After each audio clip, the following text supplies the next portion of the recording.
दिल्ली येथे केंद्रीय शिक्षण मंत्री धर्मेंद्र प्रधान यांनी परीक्षा पेपरफुटी प्रकरणाची नैतिक जबाबदारी स्वीकारून राजीनामा द्यावा या मागणीसाठी देशभर जनआंदोलन सुरू आहे।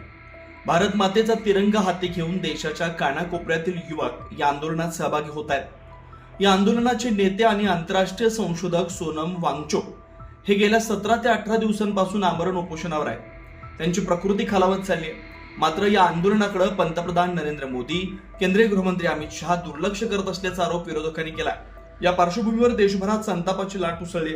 त्याचे पडसाद कोल्हापुरात येऊन म्हटले। इंडिया आघाडीच्या वतीनं शिवसेना उद्धव बाळासाहेब ठाकरे पक्षाचे सहसंपर्क प्रमुख विजय देवणे यांच्या नेतृत्वाखाली सरकार विरोधात निदर्शने करण्यात आले। या आंदोलनासाठी कोल्हापुरातील राजर्षी शाहू महाराज यांच्या समाधीस्थळी विविध पक्षांचे नेते एकत्र आले होते। गेली जवळजवळ जंतर मंतर दिल्ली येथे भारताचे शिक्षण मंत्री धर्मेंद्र प्रधान यांनी सीईटीच्या संदर्भामध्ये राजीनामा द्यावा यासाठी जनआंदोलन सुरू आहे। भारत मातेचा, भारत देशाचा तिरंगा ध्वज घेऊन या देशातील सर्व कानाकोपऱ्यातले तरुण त्या ठिकाणी उतरलेले आहेत आणि चळवळीचे नेते सोनम वांगचुक हे जवळजवळ गेली 16-17 दिवस आमरण उपोषणाला बसलेले आहेत।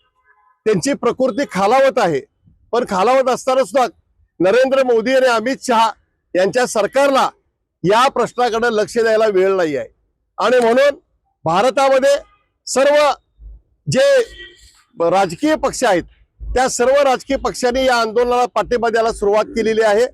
सोनम वांगचुक यांच्याबद्दल जे आज उपोषण सुरू आहे त्या उपोषणामध्ये जंतर मंतरमध्ये विद्यार्थ्यांची संख्या खूप मोठी आहे। सकाळपासून सायंकाळपर्यंत या देशातला सर्व विद्यार्थी जागा झालेला आहे। या देशामध्ये सीईटी साठी पेपर फुटल्यामुळे विद्यार्थ्यांना आत्महत्या करावी लागते। यासाठी दुर्दैव कुठलं नाही आहे। म्हणून सोनम वांगचुक यांच्या या आंदोलनाला पाठिंबा देण्यासाठी इंडिया आघाडी कोल्हापूर पाठिंबा व्यक्त करेल। अशाच ताज्या अपडेटसाठी महासत्ता न्यूजला सबस्क्राईब करा।